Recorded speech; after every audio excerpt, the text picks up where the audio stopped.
چلیے جی، اعوذ باللہ من الشیطان الرجیم، بسم اللہ الرحمن الرحیم۔ یا ایہا الذین آمنوا انفقوا من طیبات ما کسبتم ومما اخرجنا لکم من الارض ولا تیمموا الخبیث منہ تنفقون ولستم بآخذیہ الا ان تغمضوا فیہ واعلموا ان اللہ غنی حمید۔ الشیطان یعدکم الفقر ویأمرکم بالفحشاء واللہ یعدکم مغفرة منہ وفضلا واللہ واسع علیم۔ صدق اللہ العظیم۔ سورہ بقرہ کی آیت نمبر 267 اور 268 آپ کے سامنے تلاوت کی گئی ہے۔ کل کی نشست میں ہم نے پڑھا تھا کہ اللہ جل شانہ نے مال کو اللہ کے راستے میں خرچ کرنے کی فضیلت کو بیان فرمایا تھا، اور مال کو خرچ کرنے کے 3 آداب بیان فرمائے تھے۔ ایک ادب تو یہ بیان فرمایا تھا کہ مال کو خرچ کرنے کے بعد جس پر مال خرچ کیا ہے اس پر احسان نہ جتلایا جائے، اور دوسرا ادب یہ بیان فرمایا تھا کہ جس پر مال خرچ کیا ہے اس کو کسی قسم کی اذیت یا تکلیف باتوں کے ذریعے سے، تانوں کے ذریعے سے نہ دی جائے، اور تیسرا ادب یہ بیان فرمایا تھا کہ مال کو خرچ کرنے میں نمود، نمائش اور دکھلاوا مقصود نہیں ہونا چاہیے۔ آج جو آیات ہم نے تلاوت کی ہیں اس میں ایک چوتھا ادب مال کو خرچ کرنے کا بتلایا گیا ہے، اور وہ یہ اللہ پاک ارشاد فرما رہے ہیں کہ جو مال بھی اللہ کے راستے میں خرچ کرو وہ مال طیب ہونا چاہیے۔ طیب کے علماء نے 2 مفہوم بیان فرمائے۔ ایک مفہوم تو اس کا یہ بیان فرمایا ہے کہ مال حلال ہونا چاہیے، حرام کی کمائی سے کمایا گیا مال اس سے اللہ تعالیٰ صدقہ و خیرات کو قبول نہیں فرماتے۔ اور طیب کا دوسرا مفہوم علماء مفسرین نے یہ بیان فرمایا ہے کہ مال جو اللہ کے راستے میں خرچ کرنا ہے وہ عمدہ ہونا چاہیے۔ میں اس کی تفصیل انشاءاللہ بھی آپ کے سامنے عرض کر دیتا ہوں۔ دیکھیے، انسان کی زندگی میں جو مال کو کمانے کے طریقے ہیں عموماً یہ دو طرح سے ہوتا ہے۔ ایک تو وہ ہے جو وہ کیفیت ہے جو لوگ ہم خود اختیار کرتے ہیں۔ مثال کے طور پہ کوئی کاروبار کے ذریعے سے مال کما رہا ہے، کوئی تجارت کے ذریعے سے مال کما رہا ہے، کوئی ملازمت کر کے مال کما رہا ہے، کوئی دکانداری کر کے مال کما رہا ہے، کوئی محنت مزدوری کر کے مال کما رہا ہے۔ یہ تو وہ صورتیں ہیں جو اختیاری صورت ہے، اور ایک صورت ہوتی ہے اضطراری صورت، جس کو کہتے ہیں کہ وہ کیا کہ کسی نے آپ کو کوئی چیز گفٹ کر دی، یا وراثت میں سے کوئی مال مل گیا، یا وصیت کے ذریعے سے کوئی مال مل گیا۔ تو جب اللہ تعالیٰ کے راستے میں مال کو خرچ کرنا ہے تو اس میں یہ دونوں کی دونوں صورتیں شامل ہوں گی، یعنی وہ مال جو ہم اپنی محنت سے کماتے ہیں وہ بھی، اور وہ مال جو بغیر محنت کے مل گیا، اللہ کی طرف سے کوئی نعمت میسر آ گئی، تو یہ دونوں صورتیں وہ ہیں کہ جس میں اللہ تعالیٰ نے مال کو خرچ کرنے کا حکم بیان فرمایا ہے۔ دوسری بات یہ ذہن نشین فرما لیجئے گا کہ مال کو خرچ کرنے کے حوالے سے بھی 2 قسم کے احکام ہیں۔ ایک مال کو خرچ کرنا وہ ہے جو فرض ہے، اور ایک مال کو خرچ کرنا وہ ہے جو نفل ہے۔ مال کو خرچ کرنا جہاں پر فرض قرار دیا گیا وہ زکوٰۃ ہے۔ وہ اگر کوئی کھیتی باڑی کرتا ہے تو اس کی جو پیداوار ہے اس کے اوپر عشر ادا کرنا، یہ وہ طریقہ کار ہیں کہ جہاں پر مال خرچ کرنے کو فرض قرار دیا گیا۔ اس کے علاوہ جو کسی ضرورت مند کی ضرورت کو پورا کرنا، یتیم کے حقوق کو ادا کرنا، یا مساکین کا خیال رکھنا، یا فقراء کا خیال رکھنا، ان ساری چیزوں کو اللہ تعالیٰ نے نفلی عبادات میں شمار فرمایا ہے۔ تو یہاں پر جو بنیادی نقطہ سمجھنے کا ہے وہ یہ سمجھنے کا ہے کہ اللہ تعالیٰ یہ بات ارشاد فرما رہے ہیں کہ مال وہ خرچ کرو جو طیب ہو، یعنی جو پاکیزہ ہو اور حلال مال ہو۔ حرام مال کے ذریعے سے کیا گیا صدقہ و خیرات اللہ تعالیٰ قبول نہیں فرماتے۔ حدیث شریف میں آتا ہے، نبی کریم علیہ الصلاۃ والتسلیم نے ارشاد فرمایا، مفہوم ہے، فرمایا کہ جو شخص حرام کے ذریعے سے آمدن کماتا ہے، کمائی کرتا ہے، اللہ تعالیٰ نہ اس کی عبادات کو قبول فرماتے ہیں اور نہ ہی اس کے صدقہ و خیرات کو قبول فرماتے ہیں۔ اور اگر خدا نہ خواستہ اسی حالت میں اس کی موت واقع ہو گئی تو جو مال اس نے پیچھے چھوڑا ہے اپنے، اللہ کے حبیب صلی اللہ علیہ وسلم ارشاد فرماتے ہیں کہ یہ مال اس کو جہنم میں لے جانے کا سبب بن جائے گا۔ صحابہ کرام کے متعلق آتا ہے کہ اتنی احتیاط کیا کرتے تھے۔ حضرت ابو بکر صدیق رضی اللہ تعالیٰ عنہ کے غلام تھے۔ وہ ایک مرتبہ حضرت ابو بکر صدیق رضی اللہ تعالیٰ عنہ کے لیے کچھ کھانے پینے کا سامان لے کے آئے، تو حضرت ابو بکر صدیق رضی اللہ تعالیٰ عنہ نے ان سے پوچھا نہیں کہ یہ مال آپ نے کہاں سے کمایا، تو ایک نوالا منہ میں رکھا. تو جب منہ میں رکھا تو اچانک خیال آیا تو اپنے غلام سے پوچھا کہ بھئی یہ آپ مال لے کے کہاں سے آئے ہو؟ تو اس نے کہا جی زمانہ جاہلیت میں حالت کفر میں میں یہ جھاڑ پونک کیا کرتا تھا، جادو منتر وغیرہ کیا کرتا تھا. تو ایک مرتبہ میں کسی بستی میں گیا تو وہاں پر کوئی بیمار تھا، تو میں نے جھاڑ پونک کے ذریعے سے اس کا علاج کیا. کوئی جادو وادو کرتا تھا یا جو بھی کرتا تھا. تو آج بڑے عرصے کے بعد میرا پھر دوبارہ وہاں پر جانے کا اتفاق ہوا تو انہوں نے مجھے یہ ہدیہ پیش کیا. تو جیسے ہی حضرت ابو بکر صدیق رضی اللہ تعالیٰ عنہ نے یہ سنا تو فوراً حلق کے اندر انگلی ڈالی اور جو ایک نوالا بھی کھایا تھا وہ قے کر کے باہر نکال دیا. یعنی اگر وہ حضرت ابو بکر صدیق رضی اللہ تعالیٰ عنہ کھا بھی لیتے تو ان کے لیے وہ ناجائز تو نہیں تھا، کیونکہ انہوں نے تو خدا نہ خواستہ کو ناجائز ذریعے سے نہیں کمایا تھا، لیکن ان کے تقوی کا اتنا اونچا مقام تھا کہ انہوں نے اس بات کو بھی گوارا نہیں کیا کہ وہ ایک نوالا جو حلق میں گیا ہے وہ بھی کہیں میرے حلق میں باقی کیوں نہ رہ جائے.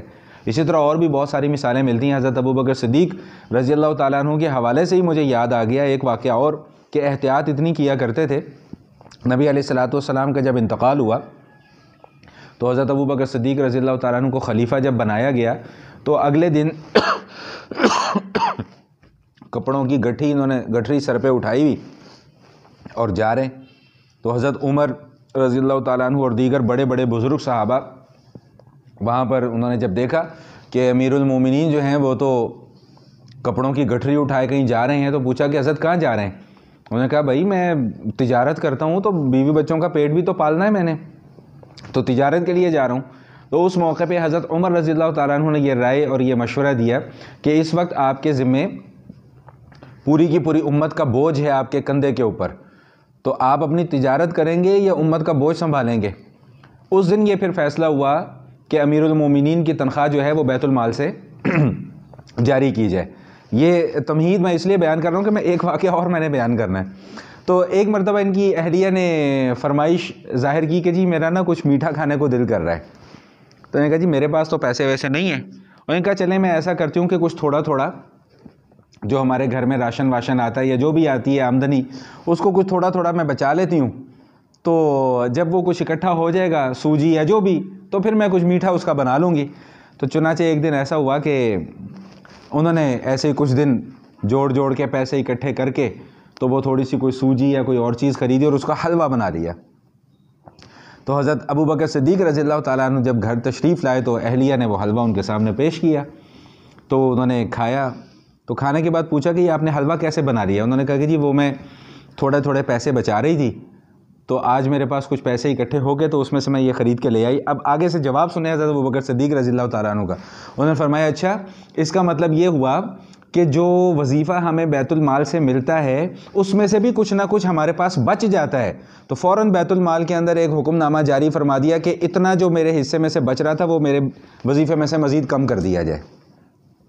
تو ایسے لوگ اس روئے زمین کے اوپر جو ہے وہ گزرے ہیں اور ان کی برکات ہیں اور انہی کی کا فیض ہے جو اللہ تعالیٰ نے ہمیں آج اس قابل کیا ہے کہ ہم ان کا نام بھی لے رہے ہیں.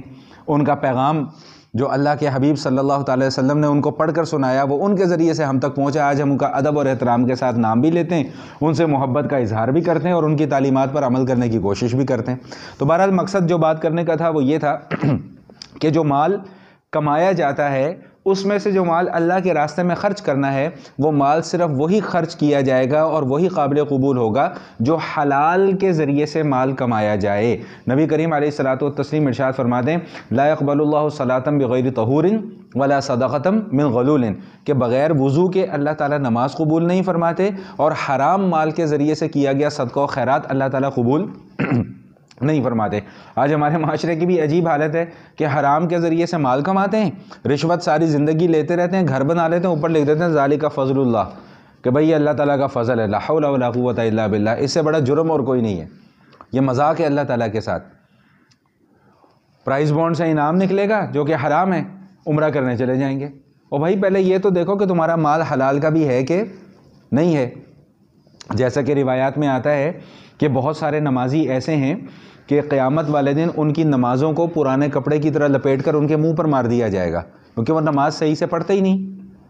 تو بالکل یہ جو حرام مال کے ذریعے سے عمرے کیے جا رہے ہیں، صدقے کیے جا رہے ہیں، خیرات کی جا رہی ہے اور اس میں امید یہ رکھی جا رہی ہے کہ جی اللہ یہ قبول کر لے گا، تو یاد رکھیے گا کہ ان صدقات و خیرات کا بھی وہی حال ہوگا جو اس نماز کا حال ہوگا، کہ ان کو بھی کپڑے کی طرح لپیٹ کر منہ پر مار دیا جائے گا کہ جاؤ تم نے ہمارے اوپر کوئی احسان نہیں کیا۔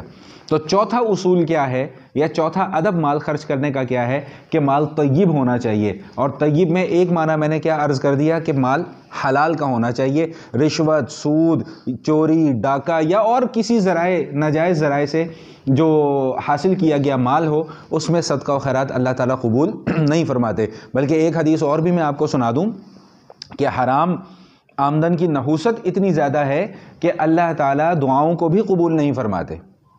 چنانچہ حدیث میں آتا ہے، اللہ کے حبیب صلی اللہ علیہ وسلم نے ارشاد فرمایا کہ ایک آدمی آتا ہے، اس کے بال بکھرے ہوئے ہیں، جسم جو ہے وہ گرد آلود ہے اس کا، اور اس حالت میں آ کر پھر وہ اللہ تعالیٰ سے دعائیں مانگتا ہے، یا اللہ یوں، یا اللہ یہ کر دے، یا اللہ وہ کر دے، یا اللہ ایسے کر دے، یا اللہ میری یہ دعا قبول فرما دے۔ تو اللہ کے حبیب صلی اللہ علیہ وسلم ارشاد فرماتے ہیں کہ اس کی دعا کیوں قبول ہوگی جب کہ اس کا کھانا حرام، اس کا پینا حرام، اس کا پہننا حرام، اس کا اوڑھنا حرام، اس کی ہر چیز تو حرام کی ہے، تو اللہ پھر اس کی دعاؤں کو کیوں قبول فرمائیں گے؟ تو دعاؤں کی عدم قبولیت کے اسباب میں سے ایک سب سے بڑا سبب کیا ہے؟ حرام کی کمائی ہے۔ ٹھیک، اب اس کا مفہوم بہت وسیع ہے کہ حرام آمدن میں کیا کیا چیزیں آ جاتی ہیں، انشاءاللہ وہ پھر کبھی بات آئے گی تو میں وہاں پر جا کر ذکر کروں گا۔ دوسری چیز جو ذکر کی وہ یہ ذکر کی کہ جو چیز تمہیں سب سے زیادہ پسند ہو وہ اللہ کے راستے میں خرچ کرو۔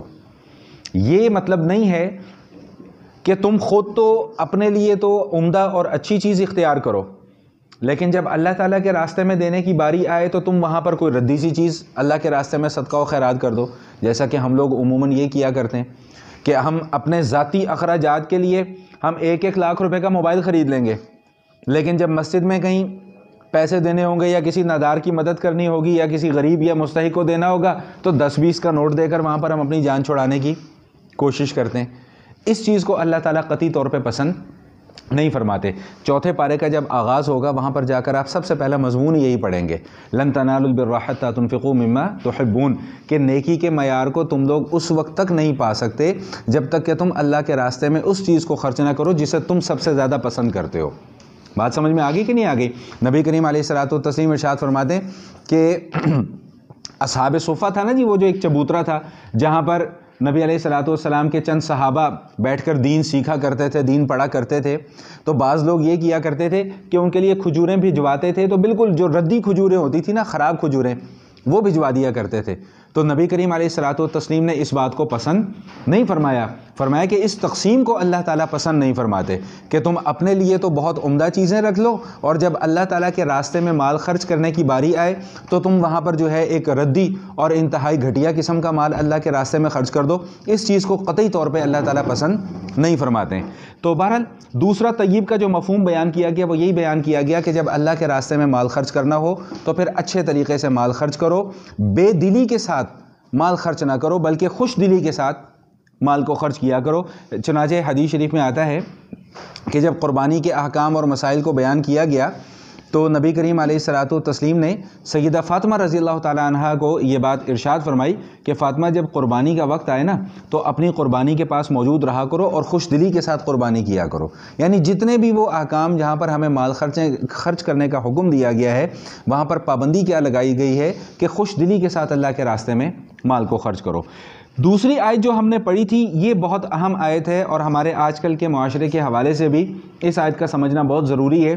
اس کا مفہوم کیا ہے؟ اللہ پاک ارشاد فرما رہے ہیں کہ الشیطان یعدکم الفقر ویأمرکم بالفحشاء واللہ یعدکم مغفرۃ منہ وفضلا، کہ جو ہم تمہیں مال خرچ کرنے کے احکام اور مسائل بیان کر رہے ہیں، شیطان تمہارے ذہن کے اندر ایک وسوسہ ڈالے گا، اور وہ وسوسہ کیا ڈالے گا کہ اللہ کے راستے میں مال کو خرچ کرو گے تو تم غریب ہو جاؤ گے۔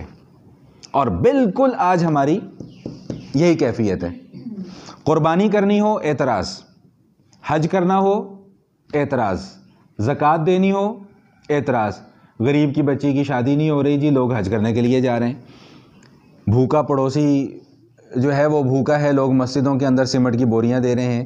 اس طرح کے اعتراضات ہوتے ہیں نا جی، ہمارے آج کل کے معاشرے میں بہت زیادہ ہوتے ہیں جی۔ لاکھوں روپے کی قربانی کرنے کا کیا فائدہ ہوتا ہے جی، جانوروں کے اوپر ظلم ہو رہا ہے۔ اچھا وہ تو جانوروں کے اوپر ظلم ہے، یہ جو ابھی پچھلے دنوں آسٹریلیا کے اندر 10,000 اونٹ آپ نے خود مار دیے وہ ظلم نہیں ہے؟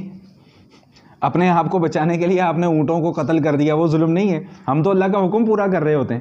ٹھیک، اس کے بہت سارے جواب ہیں، میں انشاءاللہ تسلی کے ساتھ اس مضمون کو یہاں پر سمجھانے کی میں کوشش کروں گا. پہلی بات یہ سمجھ لیں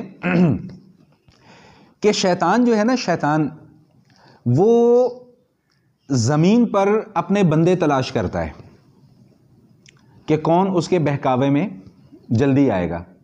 پھر اس کے دماغ کے اندر ایک وسوسہ ڈالتا ہے، پھر اس وسوسے کو اس کی زبان کے ذریعے سے پھیلاتا ہے.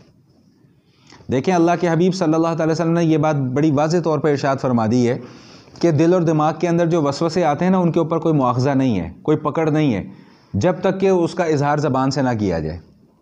تو شیطان کسی بھی چرب زبان انسان کو قابو کرتا ہے، جس کے نام کے ساتھ ہم اسکالر بھی لگا دیتے ہیں، علامہ بھی لگا دیتے ہیں، مفتی بھی لگا دیتے ہیں، ہم کچھ بھی لگا سکتے ہیں اس کے ساتھ. کوئی لمبا سا چوغا بھی اس کو پہنا دیتے ہیں، ہاتھ میں 2-4 تسبیحیں بھی اس کو پکڑا دیتے ہیں. ٹھیک، اور اس کا ایک بڑا نام بھی ہم اس کا بنوا دیتے ہیں کہ جی بہت عظیم شخصیت ہے اور بہت عظیم ہستی ہے، لیکن دراصل وہ شیطان کا کرندہ ہوتا ہے. وہ لوگوں کے ذہن سازی کرتا ہے، ذہن خراب کرتا ہے. وہ یار کیا فائدہ ہے قربانی کرنے کا، کیا ضرورت ہے قربانی کرنے کی، چھوڑو کسی غریب کو دے دینا یہ پیسے. زکوٰۃ دینے کی کیا ضرورت ہے، حج کرنے کی کیا ضرورت ہے، کسی غریب کو دے دینا یہ پیسے. اور بھائی غریب کو پیسے دینا ایک علیحدہ عمل ہے، حج کرنا ایک علیحدہ عمل ہے، غریب کی مدد کرنا ایک علیحدہ عمل ہے، قربانی کرنا ایک علیحدہ عمل ہے.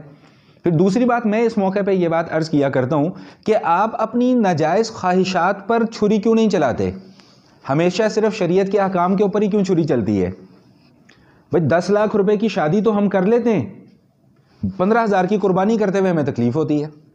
ایسا ہی ہے نا جی، کسی بھی شادی میں چلے جائیں، ایک آج کل ایک متوسط آدمی بھی اگر شادی کرتا ہے تو وہ بھی 4-5-6 لاکھ روپیہ شادی کے اوپر ضرور خرچ کر دے گا، لیکن 15,000 کی قربانی اگر اس نے کرنی ہوگی تو اعتراضات کی بھرمار ہو جائے گی.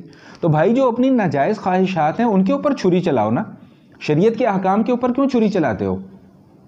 یہی بات اللہ تعالی ہمیں یہاں پر سمجھا رہے ہیں کہ الشیطان یعدکم الفقر، کہ شیطان تمہیں لے کر جائے گا اس بات کی طرف کہ اللہ کے راستے میں مال کو خرچ نہ کرو ورنہ غریب ہو جاؤ گے، مال تمہارا کم ہو جائے گا.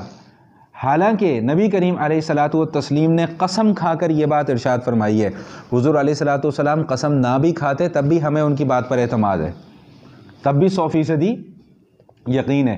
نبی علیہ الصلاۃ والسلام کی بات پر خدا نہ خواستہ اللہ نہ کرے، اللہ نہ کرے، اللہ نہ کرے، اتنا سا بھی شک اور تردد کا اظہار کرنا، یوں سمجھ لیجئے کہ ایمان گیا. سمجھ میں آگئی بات؟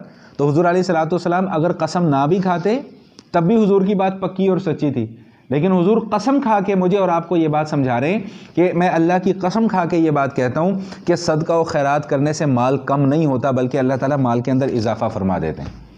آپ تجربہ کر کے دیکھ لیں اس کا. خلوص نیت کے ساتھ اللہ کے راستے میں 1,000 روپیہ خرچ کریں، 10,000 واپس نہ ہو میرا نام بدل دیجیے گا، مجھ سے پڑھنا چھوڑ دیجیے گا. یہ اللہ کا وعدہ ہے، اللہ کے حبیب صلی اللہ علیہ وسلم کا وعدہ ہے، اور اس میں کسی قسم کے کوئی شک اور تردد کی گنجائش نہیں ہے. ہاں وہ ریٹرن اللہ نے کب دینا ہے، کیسے دینا ہے، کہاں دینا ہے، یہ مجھے اور آپ کو نہیں پتا، لیکن اللہ کے نبی نے وعدہ کر دیا، اللہ نے وعدہ کر دیا، ریٹرن ملے گا ضرور، یہاں پہ بھی ملے گا اور آخرت میں بھی جا کر ملے گا. تو اللہ کے حبیب قسم کھا کے یہ بات ارشاد فرما رہے ہیں کہ صدقہ و خیرات کرنے سے مال کم نہیں ہوتا. لیکن شیطان ادھر سے کیا وسوسہ ڈالتا ہے کہ صدقہ و خیرات کرو گے غریب ہو جاؤ گے، بچوں کی فیس جمع کروانی ہے، کیا کرنا ہے صدقہ و خیرات کر کے. یاد رکھیے گا اللہ تعالیٰ نے صدقہ و خیرات کے حوالے سے ہمارے اوپر یہ پابندی نہیں لگائی کہ تم نے لاکھوں روپیہ اللہ کے راستے میں خرچ کرنا ہے. جتنی آپ کی حیثیت ہے اتنا خرچ کرو. اور میں عموماً یہ بات سمجھایا کرتا ہوں کہ ایک آدمی ہے وہ 1 لاکھ روپیہ صدقہ کرتا ہے، ایک آدمی 100 روپیہ صدقہ کرتا ہے.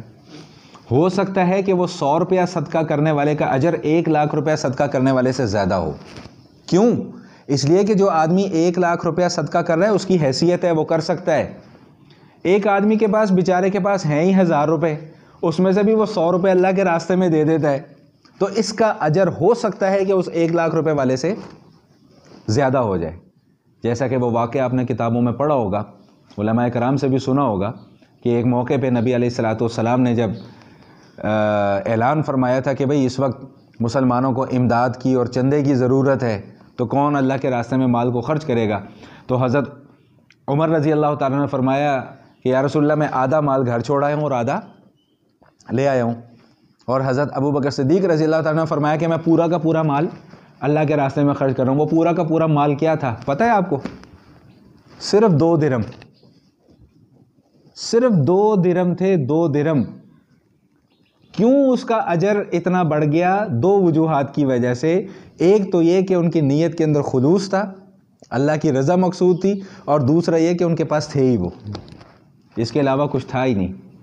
اور اس کے بعد جو روایات ملتی ہیں کہ پھر آسمان سے فرشتوں کے سلام بھی آئے ان کو. ایک روایت بیان کرتے ہیں علماء کرام سے, سنیے کہ علماء فرماتے ہیں کہ حضرت ابوبکر صدیق رضی اللہ تعالیٰ عنہ کے جسم پر ایک کرتا تھا, وہ کرتا انہوں نے بیچا, ٹاٹ کا لباس پہنا, اس سے 2 درہم ملے, وہ 2 درہم اللہ کے حبیب صلی اللہ علیہ وسلم کو جا کر دے دیا. اس کے علاوہ ان کے پاس اور کچھ تھا ہی نہیں. جبریل حاضر ہوتے ہیں اور جبریل بھی ٹاٹ کا لباس پہن کر آتے ہیں. تو نبی علیہ الصلوۃ والسلام نے ان سے پوچھا کہ جبریل کیا بات ہے, آج آپ ٹاٹ کا لباس پہن کر آئے ہیں؟ آپ تو نوری مخلوق ہیں, آپ کو تو لباس ہی ایسا لباس جو دنیا میں کسی کو میسر ہی نہیں ہے. تو انہوں نے کیا عجیب جواب دیا. انہوں نے عرض کیا کہ اللہ کے حبیب صلی اللہ تعالی وسلم, پہلی بات تو یہ ہے کہ ابو بکر کو سلام کہیں, اللہ نے سلام بھجوایا ہے, اس سے بڑی اور کیا بات ہو سکتی ہے. اور دوسری بات یہ کہ اللہ تعالیٰ کو آج کا ابو بکر کا عمل اتنا پسند آیا ہے کہ اللہ تعالیٰ نے آسمان کے تمام فرشتوں کو حکم دیا ہے کہ آج سارے کے سارے فرشتے جو ہے وہ ٹاٹ کا لباس پہنیں گے جو ابو بکر نے پہنا ہوا ہے. تو یہ مقام اور یہ مرتبے ایسے ہی نہیں مل جایا کرتے. یہ مقام اور مرتبے تبھی ملتے ہیں جب یہاں پر خلوص ہو کہ میں نے بس اللہ کو خوش کرنا ہے, میں نے دنیا کو نہیں دکھلانا, میں نے اپنی تصویریں نہیں کھنچوانی, میں نے ایک آٹے کی بوری پکڑاتے وقت غریب کا مذاق نہیں بنانا, اس کا تمسخر نہیں کرنا. جب تک یہ چیزیں ہمارے دل اور دماغ سے نہیں نکلیں گی تب تک ہم اسی طرح ذلیل و خوار ہوتے چلے جائیں گے. تو بہرحال یہاں پر اللہ تعالیٰ 2 باتیں بیان فرما رہے ہیں. ایک تو یہ کہ شیطان تمہیں اس بات کا وسوسہ ڈالے گا کہ اللہ کے راستے میں مال کو خرچ نہ کرو ورنہ غریب ہو جاؤ گے. اور دوسرا یہ کہ اگر اس نے مال تم سے خرچ کروانا بھی ہوگا نا تو غلط جگہوں پر خرچ کروائے گا. اگر اجازت دیں تو میں ایک حدیث اور سنا دوں آپ کو. نبی علیہ الصلوۃ والسلام ارشاد فرماتے ہیں کہ 4 قسم کے آدمی ہوتے ہیں. یہ میرے اور آپ کے لیے بہت زبردست ایک لمحہ فکریہ بھی ہے اور ایک تسلی کا سامان بھی ہے اور نیت کو درست کرنے کا ایک موقع بھی ہے. فرمایا 4 قسم کے آدمی ہوتے ہیں. ایک آدمی وہ ہے کہ جس کو اللہ تعالیٰ نے مال بھی دیا ہے اور مال کو خرچ کرنے کا سلیقہ بھی دیا ہے. وہ غلط جگہوں پر اپنے مال کو خرچ نہیں کرتا, جائز جگہوں پر اپنے مال کو خرچ کرتا ہے. مال بھی ہے, مال خرچ کرنے کا طریقہ اور سلیقہ اور علم بھی ہے. اللہ کے حبیب صلی اللہ تعالی وسلم ارشاد فرماتے ہیں کہ مرتبے کے اعتبار سے یہ آدمی سب سے اوپر ہے. دوسرے نمبر پر وہ آدمی ہے کہ جس کے پاس مال نہیں ہے لیکن علم اللہ پاک نے اسے دیا ہے اور وہ آرزو یہ کرتا ہے کہ اگر میرے پاس مال ہوتا تو میں بھی اسی طرح خرچ کرتا جس طرح 1 نمبر والا آدمی خرچ کرتا ہے, صدقہ کرتا, خیرات کرتا, لوگوں کے ساتھ امداد کرتا, معامرات کرتا, ان کی ضروریات کو پورا کرتا. تو اللہ کے حبیب صلی اللہ تعالی وسلم ارشاد فرماتے ہیں کہ اس کی اس نیک نیتی کی وجہ سے اس کا مقام اور مرتبہ بھی اتنا ہی بلند ہوگا جتنا پہلے آدمی کا مقام اور مرتبہ بلند تھا. فرمایا کہ ایک آدمی تیسرے نمبر پر ہے. تیسرے نمبر پر وہ آدمی ہے جس کے پاس مال تو بہت زیادہ ہے لیکن وہ اپنا مال اللہ کے راستے میں خرچ کرنے کے بجائے اپنی عیاشیوں میں خرچ کرتا ہے, عیش پرستی میں خرچ کرتا ہے, شراب و کباب کی محفلیں سجاتا ہے, رقص و سرور کی محفلیں سجاتا ہے. تو اللہ کے حبیب صلی اللہ تعالی وسلم ارشاد فرماتے ہیں کہ یہ شخص اپنی اس بدعملی کی وجہ سے نچلے ترین طبقوں میں ہوگا, سزا میں ہوگا اللہ کی.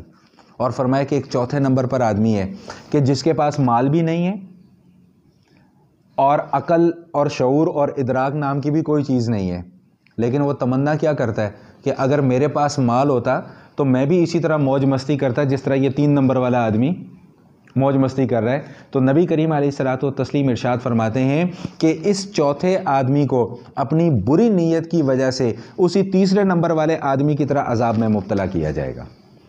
تو ہم سب کے لیے یہ حدیث مبارکہ ایک لمحہ فکریہ بھی ہے اور اپنی نیت کو درست کرنے کا ایک موقع بھی ہے کہ اگر تو ہمیں اللہ پاک نے مال دیا ہے تو اس کو مال کو خرچ کرنے کا طریقہ سیکھنا چاہیے کہ بھئی مال ہمیں خرچ کیسے, کب اور کہاں کرنا ہے. اور اگر ہمارے پاس مال نہیں ہے تو کم از کم یہ نیت اور یہ ارادہ کر لینا بہت ضروری ہے کہ اللہ اگر تو ہمیں مال دے گا تو ہم مال کو صحیح طریقے سے, ڈھنگ کے ساتھ, سلیقے کے ساتھ خرچ کریں گے, فضول جگہوں پر اپنے مال کو خرچ نہیں کریں گے.